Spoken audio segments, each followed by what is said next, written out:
말씀을 통해서 우리 그리스도인의 삶이라는 제목으로 함께 은혜를 나누고자 합니다. 어제는 한일 독립운동 1919년 3월 1일 이 독립운동을 기념하는 3.1절이 있었던 날입니다. 이 독립운동이 1919년 3월 1일 날 있었는데 그로부터 약 4년 후에 아직도 일제 치하에 있던 시대죠. 1923년 9월 1일 11시 58분 일본은 역사상 유례없는 대지진을 맞이합니다. 바로 관동 대지진이었습니다. 이 관동 대지진은 5분 간격으로 3번 큰 지진이 일어났는데 진도 7.8, 7.3, 7.2의 지진이 5분 안에 3번 발생하였던 것입니다. 우리가 알고 있는 지난 2011년 그러니까 거의 100년 만에 90년 만에 일본에 또 한 번의 큰 지진이 있었지 않습니까? 그때 우리 쓰나미 사건이 그때 발생해서 TV 뉴스에서 엄청나게 그때 다루었는데 그때 지진의 강도가 9.0이었습니다. 100년 만에 지진이 더 세졌어요. 그래서 지금 유라시아 이 바다 밑에 있는 이 대륙 이 판이 유라시아판, 태평양판, 또 필리핀에서 오는 판이 있는데 이 세 개가 일본에서 다 이게 맞닥뜨려져 가지고 이 판이 찌그러진다는 거예요. 찌그러지면서 지진이 일어나는데 일본의 지금 지진이 점점 세워지고 있다는 거예요. 그래서 일본이 지금 바짝 긴장을 하고 있는데 그때 경험해보지 못했던 이 지진이었기 때문에 일본에서 계엄령을 선포합니다. 이 나라가 너무 혼란스러워가지고 일본 정부가 계엄령을 선포하고 그 지진을 좀 수습해 보려고 그러는데 이게 수습이 안 되는 거예요. 왜냐하면 그때 당시에 일본 집들이 다 판잣집 같은 그런 나무집이었어요. 일본 집이 대부분 다 나무집이었어요. 그런데 그 지진에 발생했던 시간이 점심때여가지고 각 가정마다 다 집안에서 점심 조리를 준비하고 있었다는 거예요. 그리고 음식점들마다 다 불을 사용하고 있던 때에 그 지진으로 넘어지면서 집에 다 불이 붙었다는 거예요. 그래가지고 그 온 동네, 이 온 동네가 다 화염으로 휩싸여가지고 이런 말할 수 없는 피해가 나타나서 민심이 수습이 안 되니까 이 정부에서도 어떻게 손을 쓸 수가 없으니까 수습이 안 되니까 계엄령을 선포했는데 이 내무성에서 일본 내무성에서 이 민심을 수습하기 위해서 경찰서마다 관공서마다 공문을 내려보냈는데 공문의 내용은 이런 것이었다고 합니다. 재난을 틈타 이득을 취하려는 무리들이 있다. 조선인들이 방화와 폭탄에 의한 테러, 강도 등의 계획을 세우고 있으니 주의하라. 그렇게 했다는 거예요. 그렇게 하겠다는 거예요. 할 거라는 거예요. 그러니까 어떻게 말릴 수도 없는 거예요. 우리 조선인들이 그 얘기를 듣고 정부를 찾아가서 우린 그런 적 없다라고 말할 수도 없는 게 그럴 계획이 첩보가 입수가 됐다는 거예요. 이거를 전국에다 뿌려버리는 거예요. 여러분 낱말은 정말 새가 듣고 반말은 쥐가 듣는다는 말도 있는데 일본의 이 전역에 이 공문을 뿌리니까 이 사람들과 사람들 사이에 소문이 퍼지기 시작하는 거예요. 나중에는 일간신문 기사로 그냥 실어버립니다. 공공연하게. 그러다 보니 나중에는 이런 소문까지 퍼졌다고 합니다. 조선인들이 폭도로 돌변해 우물에 독을 풀고 방화와 약탈을 하며 일본인들을 습격하고 있다. 또 이렇게 소문이 나는 거예요. 그러니까 뭐 확인이 안 되니까 딴 동네에서 이런 일이 있나 보다. 그래서 일본 정부는 이것을 계기로 관동 대지진의 희생양을 조선인으로 삼고 이때 민간인 할 것 없이 군인과 경찰들 다 해가지고 조선인들을 핍박하기 시작하는데 좌경단이라는 조직이 생겨났는데 길거리에 죽창을 들고 다니는 사람들입니다. 그래서 보는 사람마다 인사를 시킨다는 거예요. 밥을 먹었냐고 물어보고 그러면 조선인들은 일본인들의 억양을 흉내낼 수가 없답니다.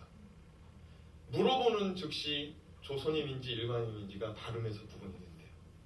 대답이 나오는 즉시 창으로 찔러주기 시작하는데, 일본 정부의 보고에 의하면 6천에서 1만 명이다라고 말하는데, 항상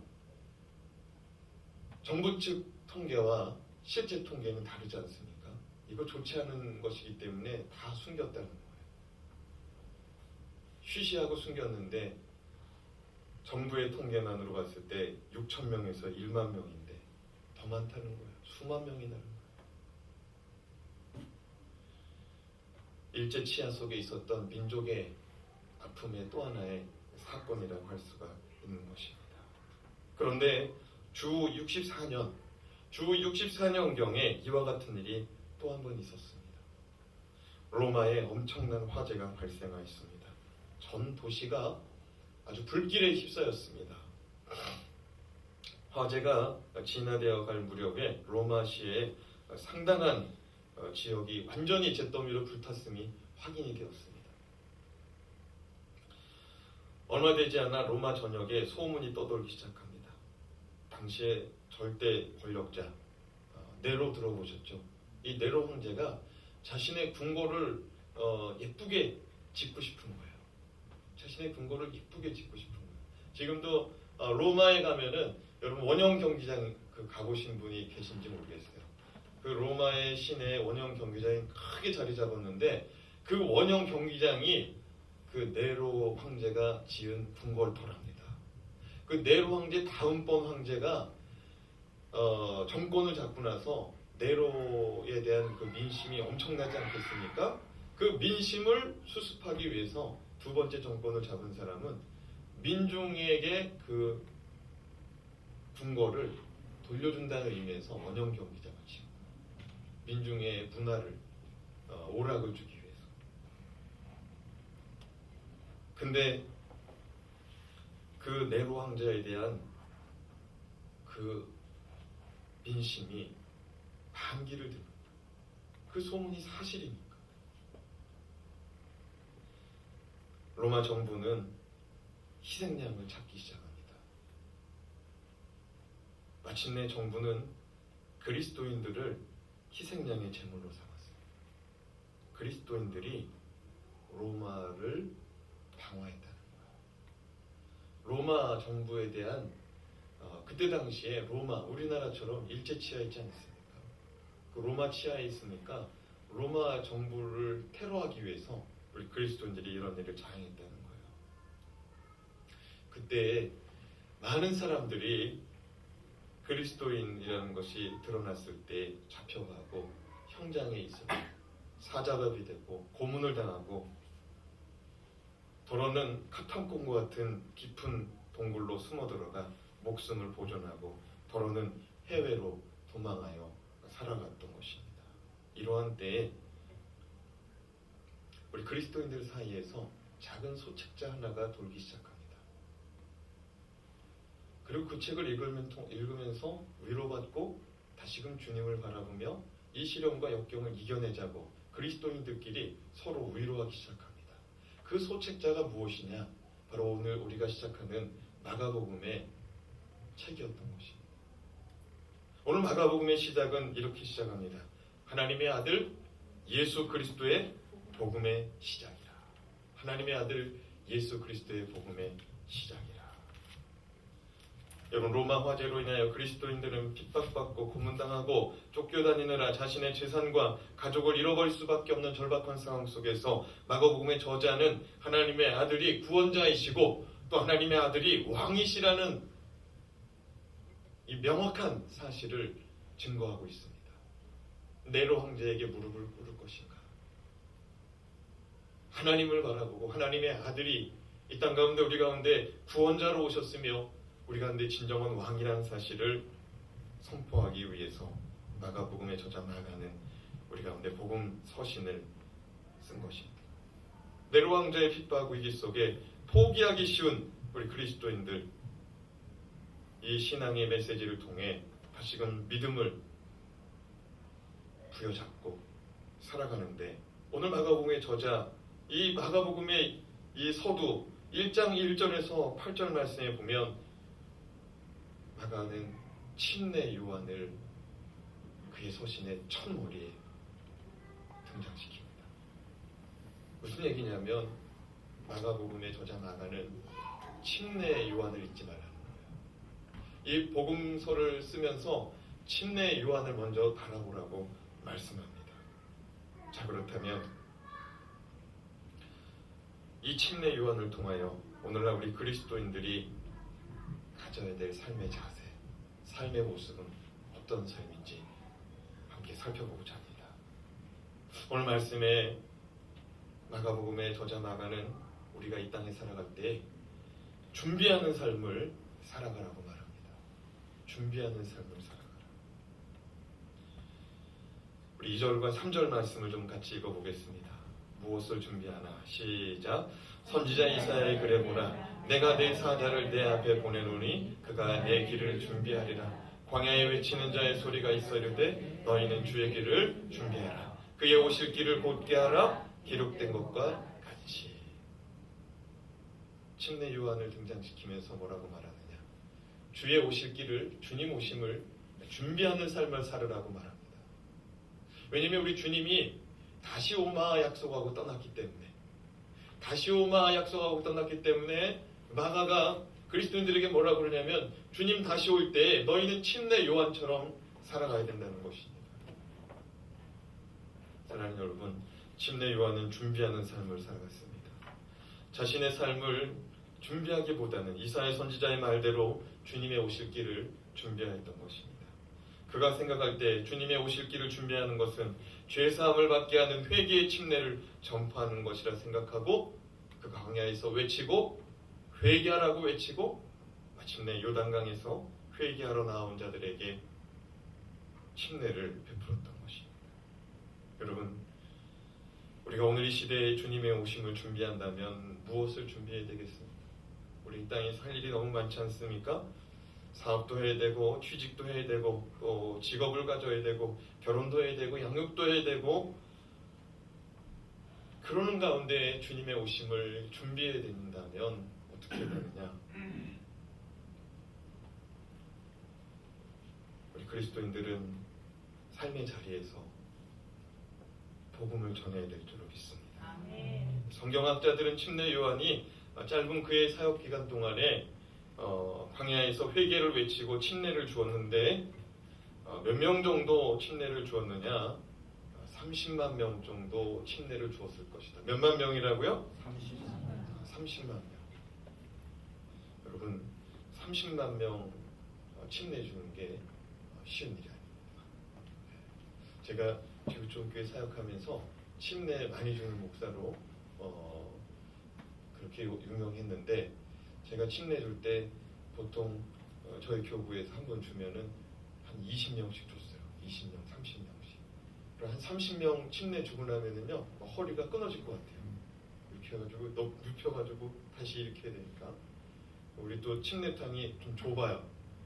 근데 제가 한번 침례 주는데 2m짜리 집사님이 들어오셨는데 내가 들어가는 건지 그분이 들어가는 건지 모르겠어요. 근데 이 침례 요한이 30만 명 침례를 줬다고 그래요. 여러분 혹시 하나님의 아들 예수님에 대하여 전해본 적이 있으신지 모르겠습니다. 복음 전해보신 적이 계신지 모르겠어요. 아유 목사님 복음을 어떻게 전해요? 난 그냥 교회 좀 댕기라고 그러고 교회 좀 나오라고 하고 있어요. 여러분 그것도 고마운 일이고 감사한 일이죠.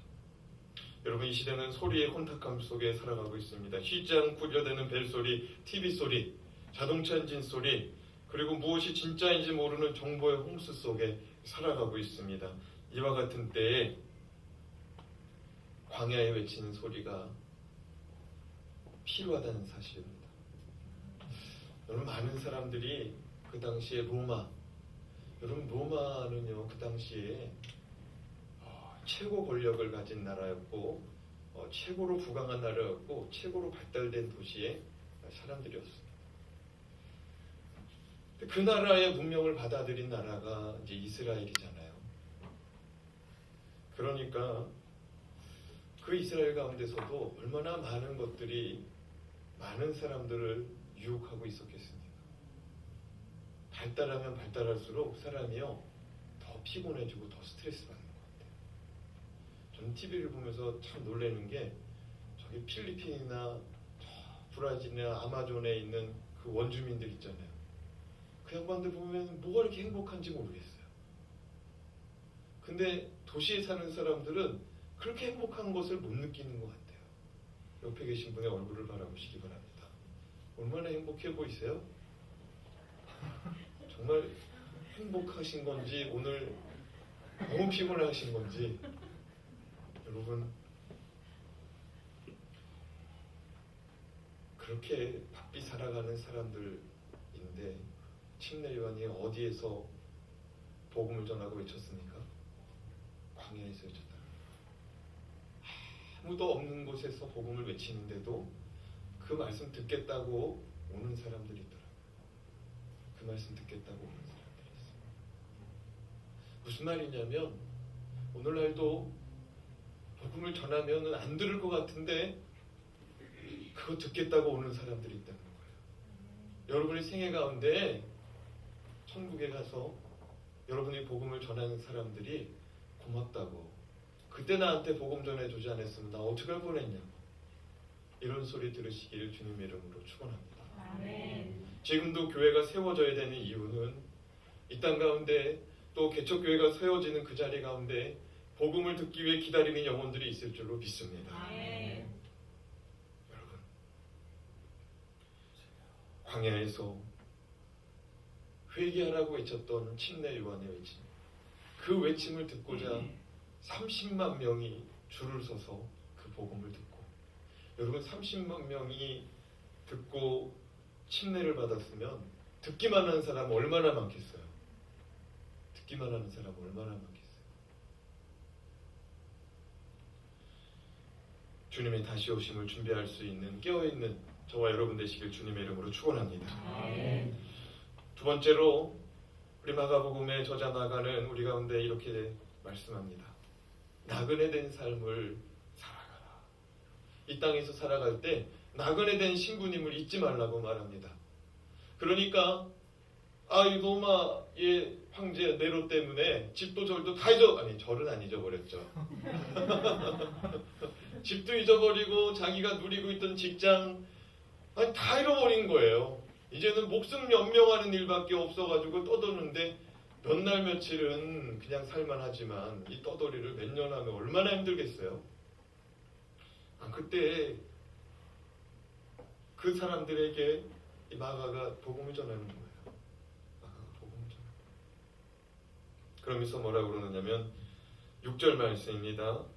요한은 낙타 털옷을 입고 허리에 가죽띠를 띠고 메뚜기와 석청을 먹더라. 요한을 좀 생각해 보라는 거야. 너희 가운데 잊혀졌던 침례 요한을 생각해 보라는 거예요. 요한이 어떻게 살았냐는 거예요. 옷한 벌이 있는데 그게 무슨 옷이에요? 낙타털이랍니다. 낙타털. 양털 입었으면 더 따뜻했을 텐데 낙타털 옷을 입었답니다. 허리에는 가죽띠를 띠고 메뚜기와 석청을 먹더라.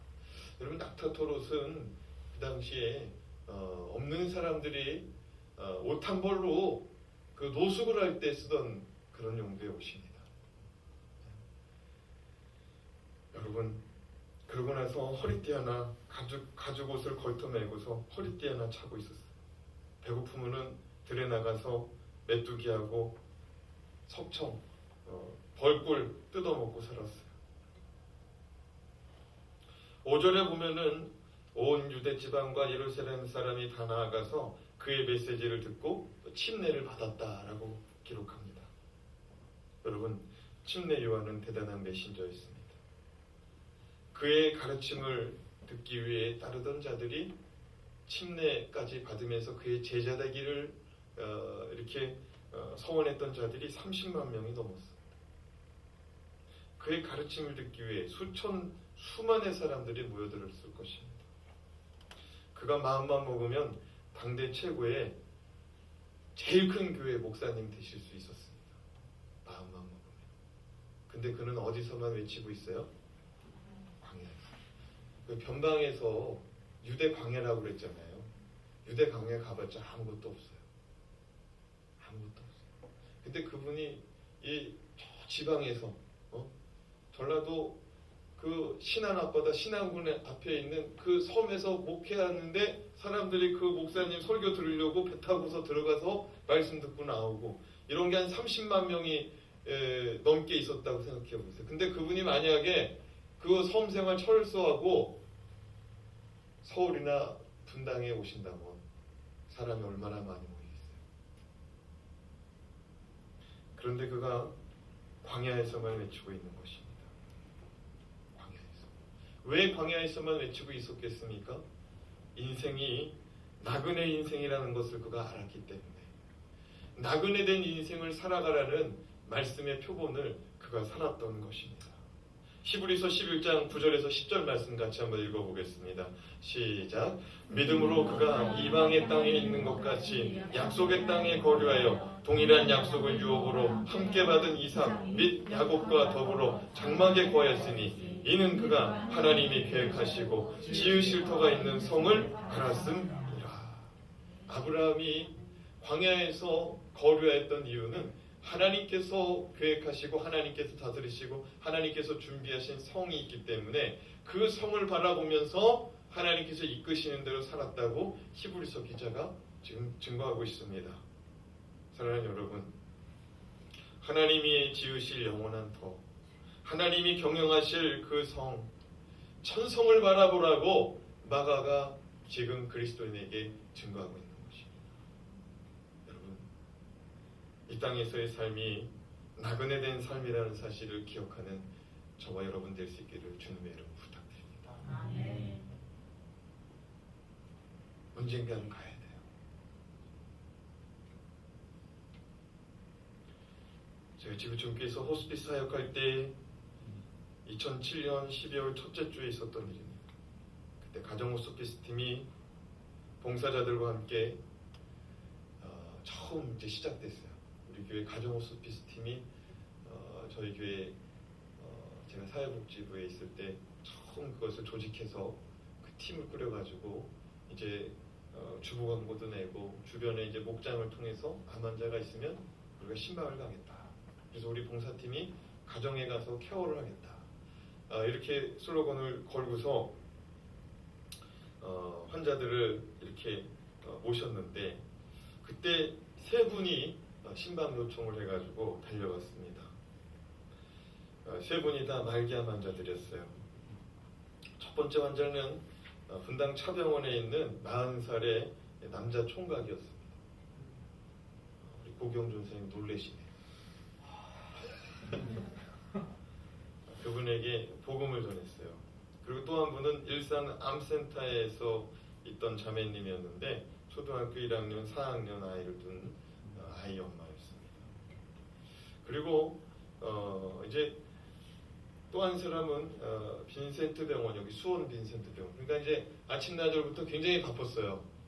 이제 저기 차병원 갔다가 일산 갔다가 여기 이제 수원 이제 빈센트 병원까지 왔던 그런 일정이었는데 빈센트 병원에서는 살아가다가 믿음을 잃어버리고 나서 이제 느지막하게 이제 말기암 걸리고 나서 하나님 한번 이제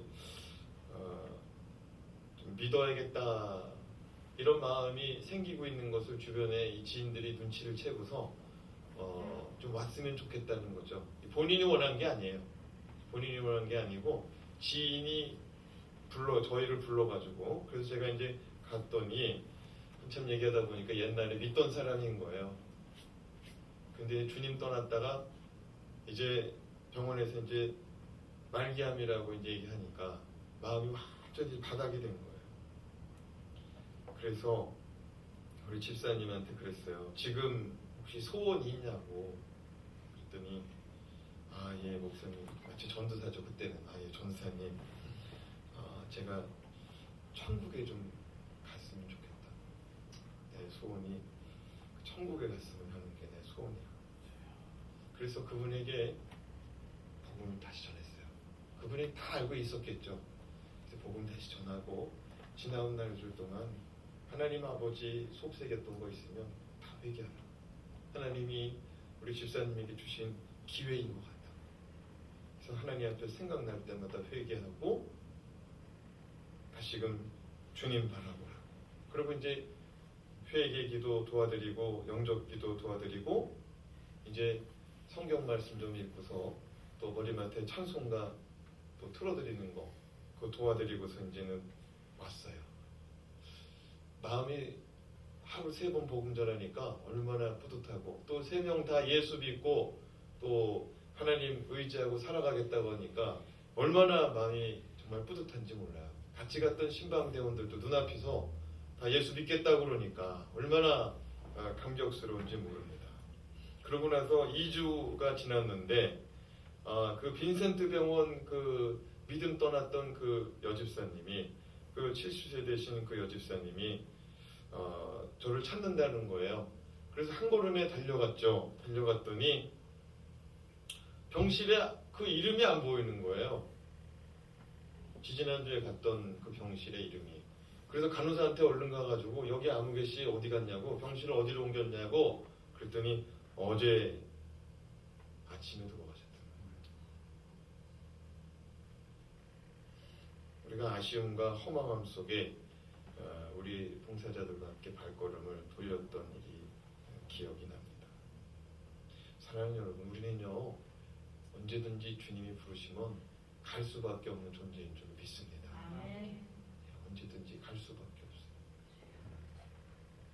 그런데 우리가 가기 전에 주님 앞에서 그리스도의 복음을 증거하였던 사람으로 그리스도의 복음을 전하였던 사람으로 주님 앞에 설 수 있는 저와 여러분이 되어서 그곳에 갔을 때 그 영혼이 우리를 반겨줄 수도 있고 또 그것에서 우리가 먼저 가서 살고 있을 때 내가 전한 사람이 천국에 들어올 때 함께 기뻐할 수 있는 그런 은혜가 임할 수 있기를 주님의 이름으로 축원합니다. 마가가 그런 삶을 살았으면 좋겠다는 거예요.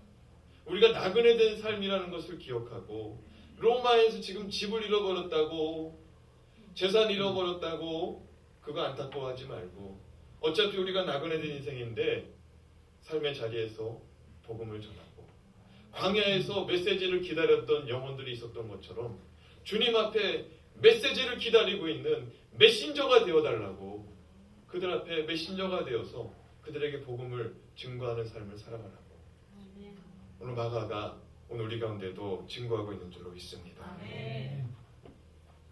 근데 여러분 우리가 누리고 소유하는 것이 많으면 많을수록 그 나그네 된 게 어려운 것 같아요. 근데 한번 잃어버렸던 사람은 다시 이렇게 얻어가잖아요. 그러면은 그것에 대해서 그전만큼 가치는 덜 드는 것 같아요. 한번 잃어버렸던 사람은 주면 주는 대로 받으면 받는 대로 고마워 감사하고 우리 집사님들 가운데는 집을 5번 샀다가 팔았다고 하신 분이 계시더라고요. 네?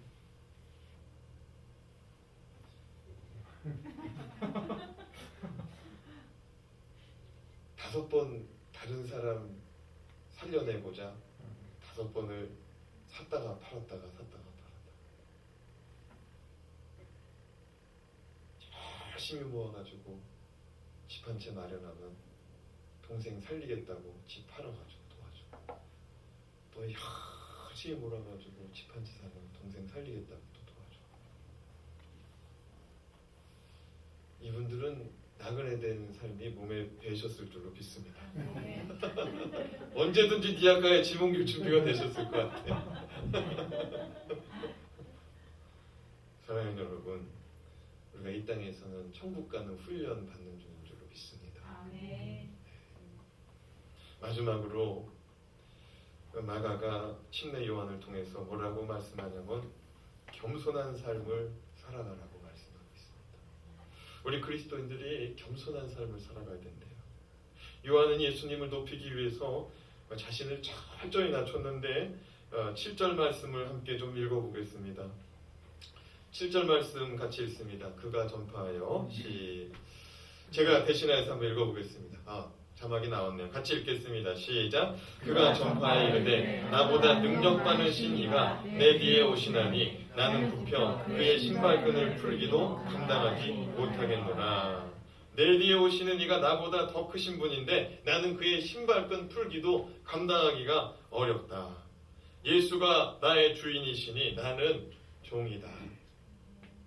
여러분, 옛날에 신발끈 풀어줘서 이제 발 닦아주는 사람이 종이에요. 근데 이제 종들 가운데서도 이제 서열이 있는데 발 닦아주는 사람이 거의 막내 서열이거든요. 근데 신발끈 풀어서 발 닦아주는 종보다도 나는 못하다는 거예요. 종 중에서도 나는 막내 서열이라는 거예요. 그분의 신발끈 풀기도 내가 감당하기도 어렵다. 그분 앞에 서는 것도 내가 어렵다. 사실은 이 둘이서 이게 집안 친척이거든요. 이 사람들이 다 같이 비슷한 시기에 부모들이 임신해가지고 태어나고 서로 왕래하고 서로 소식 듣고 그러던 사람인데 이 침례 요한이 예수 그리스도의 이 신성 하나님의 아들 되신 이것을 깨닫고 나온 다음부터는 이 침례 요한이 그 예수 그리스도에 대해서 이렇게 생각하고 있는 거예요. 근데 여러분 한 걸음 더 나아가 요한복음 3장을 보면은 이 침례 요한의 이 더 감동적인 고백을 듣게 되는데 이 요한복음 3장에서 뭐라고 그러냐면 그는 흥하여야겠고 나는 쇠하여 하리라. 그는 흥하여야겠고 나는 쇠하여 하리라. 여러분 이게 얼마나 멋있는 고백인지 몰라요. 지금 침례 요한의 메시지 듣고 변화된 인생이 30만 명. 그러니까 그냥 메시지만 들으러 왔다가 간 사람들은 그보다 엄청 더 많은데 예수님은 많이 해봐야 한 3만 명 되셨을라나요? 오병이어의 기적? 이런 기적들 일어났을 때 3,000명, 5,000명씩 먹였는데 많이 해봐야 한 10만 명? 자기의 세가 더 크단 말이에요. 동일한 시대에 자기의 세가 더 크단 말이에요. 예수님하고 침례 요한하고 봤을 때. 근데 사실은 아무 말 안 해도 되거든요. 침례 요한이 누가 예수님보다 내가 작다고 굳이 얘기해야 될 필요 없잖아요. 그런 얘기 안 하고 그냥 말 안 하고 그냥 가만히 있어도 신비로 갈 수가 있어요. 근데 그가 예수님이 앞에 있는 것도 아닌데 많은 제자들 앞에서 많은 성도들 앞에서 나는 그의 신발끈 풀기도 감당하기 어렵고 그는 나보다 능력이 더 많으시고 그는 흥하여야겠고 나는 쇠하여야 된다. 여러분도 겸손하시려고 많이 노력해 보셨을 것입니다. 우리가 잘 될 때 사람들이 막 축하의 박수 보내면은 우리가 배운 게 또 있으니까 별일 아니라고 다들 하나님이 도와주시고 다 그래서 그렇다. 여러분이 기도해 주셔서 그렇다. 다들 그러시잖아요. 그런데 속에서는 어때요? 기분이 상당히 좋단 말이에요. 사랑하는 여러분, 침례 요한은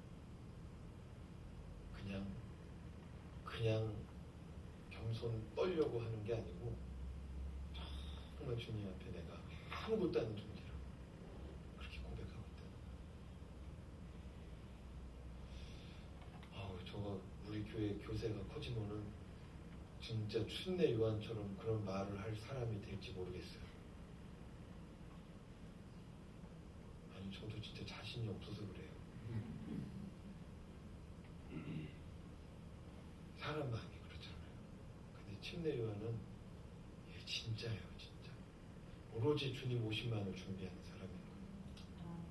주님, 아니, 내 뒤에 오시는 분을 바라봐야 된다는 거예요. 나를 바라보지 말고. 그 침례요한의 마음의 중심에 이게 꽉 차 있는 거예요. 여러분, 우리의 입술에서 정말 주님의 이름만을 높일 수 있는 그런 사람이 되시길 주님의 축복합니다. 옆에 사람도 한번 찔러봐요.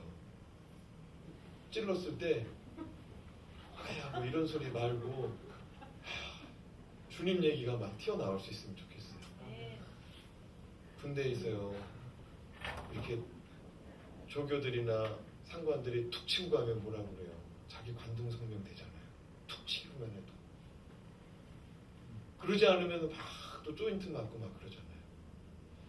우리가 주님 앞에서 그렇게 복음으로 충만한 사람이 되어서 그냥 우리 얘기 물어보면 얘기하다가도 주님을 얘기할 수 있는 그런 거룩한 그리스도인 되시길 주님의 이름으로 축원합니다. 그게 겸손한 것입니다. 뭔 얘기 나오면 자기 자랑이야. 그냥 자기가 몇 살 때 뭐 공부해서 뭘 했고 자기가 몇 살 때 취직해서 뭘 했고 이런 얘기 막 자기 몇 살 때 수제비를 만들었고 이런 얘기 해서 뭐예요? 이런 얘기해서 뭐예요? 이런 얘기 통해서 이런 얘기를 매개체로 삼아서 주님을 증거할 수 있는 그렇게 해서 내가 수제비를 해서 내가 식구들을 먹여 살리고 참 맛있게 했는데 당신도 한번 먹고 싶으면은 내가 전하는 말을 한번 들어봐라. 내가 전하는 말 10분만 들으면 내가 맛있는 수제비 한 그릇 만들어주겠다. 그러면서 내 삶을 통하여 복음을 전할 수 있는 그런 그리스도인이 되시길 주님의 이름으로 축원합니다. 여러분, 오늘 이 시대는 그 어느 때보다도 겸손이 필요한 시대인 것 같습니다. 요즘은 자기 자랑을 하고 막 가르치잖아요. 애들한테도 자기를 자랑하라고 자기를 드러내라고 막 가르치는 시대예요. 발표를 잘해야 된다. 자기를 PR을 잘해야 된다. 지금 막 이러고 있거든요. 그래서 부모도 애들 발표회 때 난리가 났어요. 그거 한 30초, 10초 자기가 나와서 영어로 얘기하고 또 자기가 시 외운 거 얘기하는데 그걸 가가지고 애들 기사 알려줘야 된다고 막. 온 집안 식구가 다 가요. 아유, 죄송해요. 목사네 집도 그래요. 애들 기사 알려줘서 자기를 드러내는데 잘하라고. 우리의 삶을 통하여 주님을 드러낼 수 있는 귀한 침례 요한 같은 삶을 살아가시길 주님의 이름으로 축원합니다.